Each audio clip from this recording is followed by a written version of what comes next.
Good YouTube, Quinn Wade coming to y'all with that basketball analysis on Analysis Playground, of course, exclusively on YouTube forever. On there, we gonna talk about how my Celtics snapped the Pistons win streak today, and we was able to get 2 games above 500, beating them 117 to 114. Man, Cade Cunningham is having a fantastic season, but he was the biggest reason why they lost this game. He missed layups, he missed free throws, and he didn't come out them timeouts with plays that actually hurted us. His teammates did a good job. He did take a lot of shots. He was a reason why they stayed in the game. He was a reason why the game was close. But Jalen Brown, he was just doing a little bit better in this one, in my personal opinion. Um, the first quarter was won by Detroit 30-24. The second quarter was won by the Celtics 33-28. The third quarter was won also by Boston 29-25, and then it was a stalemate 31-31 in the fourth quarter. Let's talk about those Pistons first. Tobias Harris played 27 minutes. He had 12 points. He was 4 of 8 from the field, 1 of 5 from 3, and 3 of 3 from the free throw line. He had 4 rebounds, 3 assists, and a block. 2 personal fouls. He was just hitting spot up shots and taking those. Some he just flat out missed. One of them he was able to make from 3. And other than that, he got near the rim and was able to finish, which is good. Duncan Robinson provided that 3-point floor spacing because he went 3 of 8 from 3, 4 of 9 from the field. He had 11 points in 30 minutes.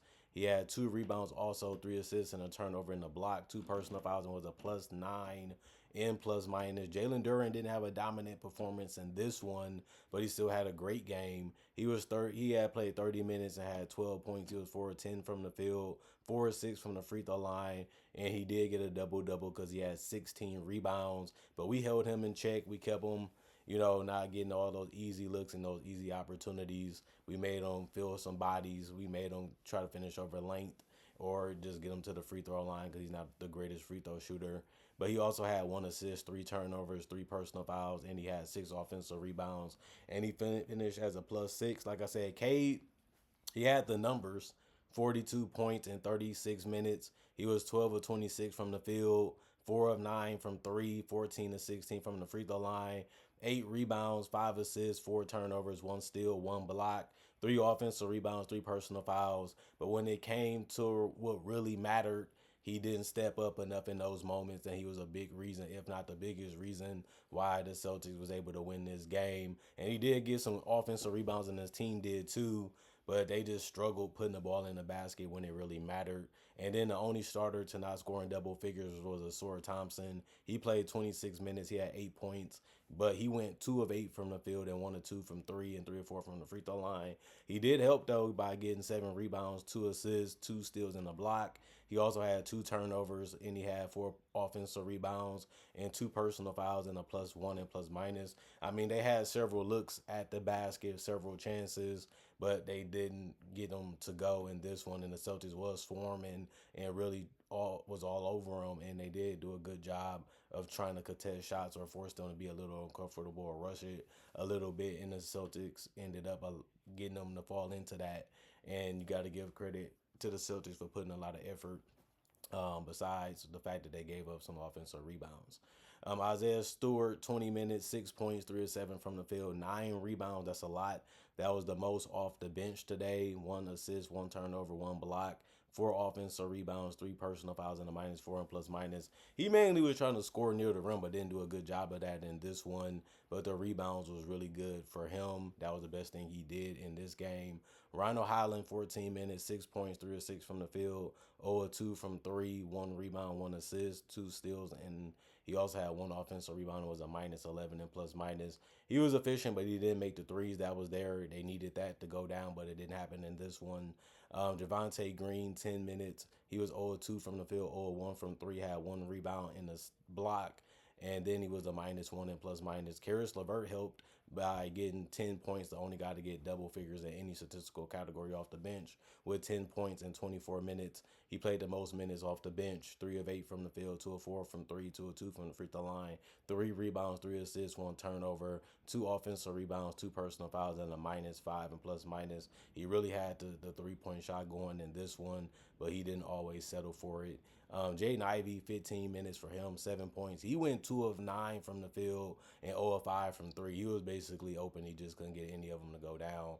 3 of 3 from the free throw line, 4 rebounds, 1 turnover, 1 steal, 1 offensive rebound, and a -5 and plus minus. Dennis Jenkins, 8 minutes.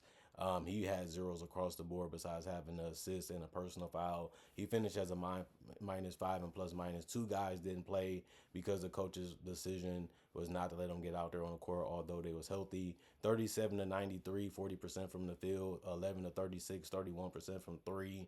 29 to 36, 81% from the free throw line.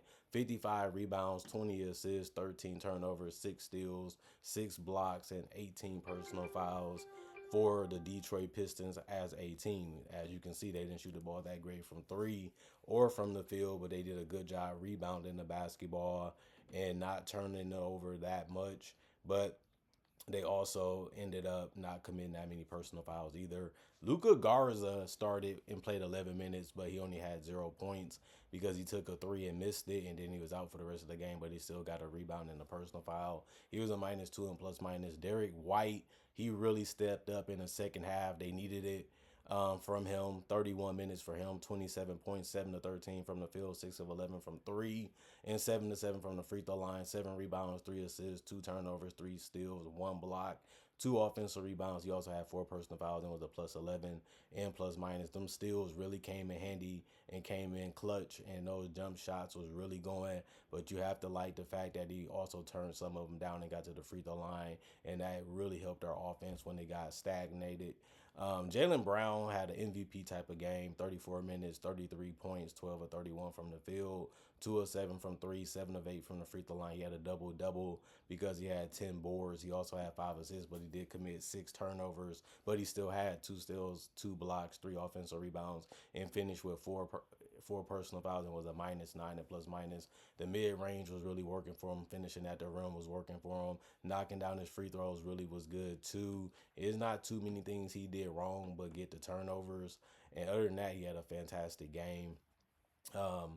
Peyton Pritchard, 34 minutes, 16 points, 5 of 10 from the field, 4 of 7 from 3, 2 of 2 from the free throw line, 5 rebounds, 2 assists, 1 turnover, 1 block, 1 personal foul, 1 offensive rebound, and a +1 and plus minus. A good game.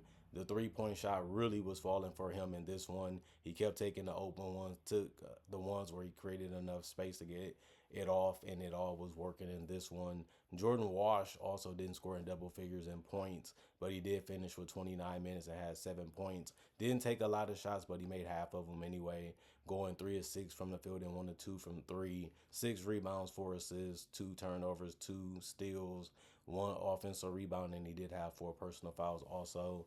It was a -5 and plus minus. Sam Hauser played 17 minutes, had 5 points. He was 2 of 4 from the field, 1 of 3 from the 3-point line, 1 rebound, 1 assist, 1 offensive rebound, 2 personal fouls.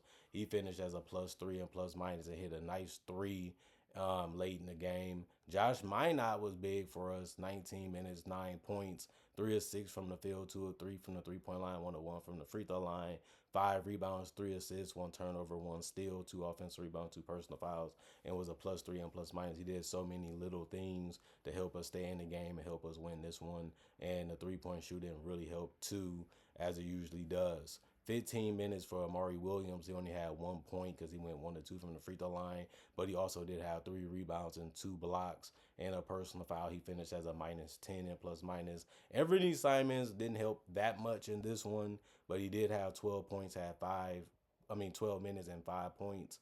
But he went 1 of 7 from the field and 1 of 3 from the 3-point line, although he did go 2 of 2 from the free throw line. He also had 1 rebound, 4 assists, 1 turnover, and a block. 1 offensive rebound and was a +13 and plus minus. He had some good looks, and some of them was tough, and some of them they just stayed in front of him and had him settle for floaters, which he really couldn't knock down in this one. But Baylor came off the bench and had double figures in points in 30 minutes, which was the most off the bench, mainly because he had 13 points and went 5 of 7 from the field and 3 of 5 from three. That's good enough to keep you on the court because we had some offensive struggles in this game, and he was able to remedy some of that with his scoring.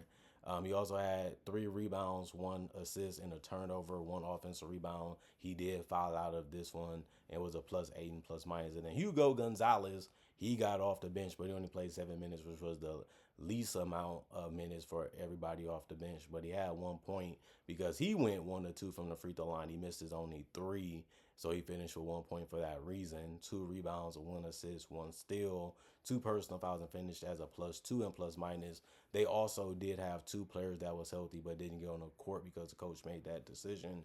Other than that, they did shoot 38 of 86, 44% from the field, 20 of 43, 47% from three, 21 of 24, 88% from the free throw line. They ended up having 44 rebounds, 24 assists, 14 turnovers, 9 steals, and 7 blocks. They had more steals and more blocks than the Pistons. They had one more turnover than the Pistons. They had more assists by 4 compared to the Pistons, and they did get out rebounded by 11, but it wasn't enough to get the loss because they also committed 27 personal fouls, and Detroit shot 36 free throws while the Celtics only shot 24. They shot 12 more free throws, but they made it at a lesser percentage, and it didn't matter anyway because the Celtics shot better from three and from the field, and that was able to help them get the win in this one. This was a classic game. Remind me of an 80s, 90s game when both teams are going at it. Both teams are playing hard. Both teams are showing you that they want it, but the defense kept them from getting easy looks, and even when they got them, they have to throw them up quick because they knew somebody was athletic enough to get back to them and contest it and defend it. And they just showed you that both of these teams wanted to win this game. Both of these teams gave it to their stars. They played off their stars. They relied on their stars, but they also was doing their part too as role players. And that's what you want in games. Everybody have to be engaged. Everybody have to be locked in.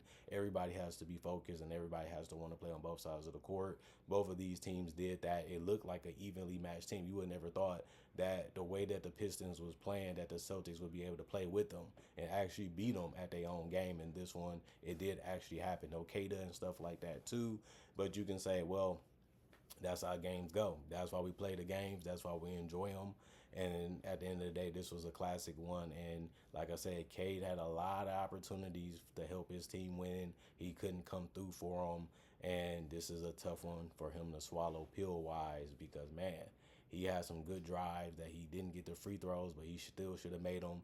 Some of them was in, but they didn't fall in. But it happens. I'm rooting for my Celtics. I'm happy we won. I'm happy we got the win. But this was a game where both teams respected each other and both teams played hard, and it just made for good entertainment. Comment, like, subscribe, share, hit the notification bell to get the analysis when it first come out. I also do conversation videos just like this, but about various NBA only topics. I also do breakdowns of real footage of legends, current legends, rookies, and also future stars. I also do my draft and draft coverage. Plus, on top of that, I also have over 4,000 videos already on my channel that you can watch right now and enjoy. And it's all basically for free. And on top of that, I try to make videos every single day throughout the day that give y'all something to watch and look forward to when it comes to basketball and NBA content. Other than that, y'all stay blessed up. Y'all stay good. Peace. And I'll see y'all later today with more analysis, hopefully.